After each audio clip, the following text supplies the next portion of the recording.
सर्पमित्र साहिल सुतार यांनी दिले सापाला जीवदान. तब्बल 1.5 तासाच्या अथक प्रयत्नाने पकडला साप.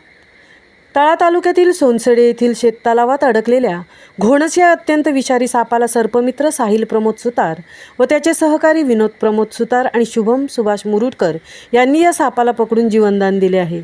सोनसडे येथील तरुण शेतकरी गणेश कृष्णा भोसले यांच्या शेतावर नव्याने शेततळे खोदण्यात आले आहे. यामध्ये प्लास्टिक टाकले आहे. पाऊस पडल्याने तलावात पाणी 4 ते 5 फूट साचले आहे. परवा पडलेल्या पावसात रात्री फिरताना अगर भक्ष्याच्या शोधात हा साप त्या तलावात पडल्याचा अंदाज असावा. सकाळी नेहमीप्रमाणे गणेश आपल्या शेतावर गेले तर तलावात साप पडल्याचे लक्षात आले. तदनंतर आज सर्पमित्र प्रशांत सुतार यांना फोन केला असता ते मुंबईत होते, परंतु त्यांनी तातडीने रेस्क्यू टीम पाठवली.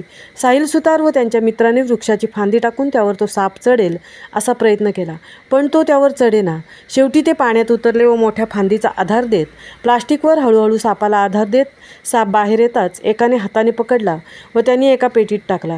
हे काम 1.5 तास चालले आणि शेवटी त्या सर्पाला जीवनदान मिळाले. या सापाला घेऊन ते खूप अशा अरण्यात गेले व त्यांना जंगलात सोडून दिले.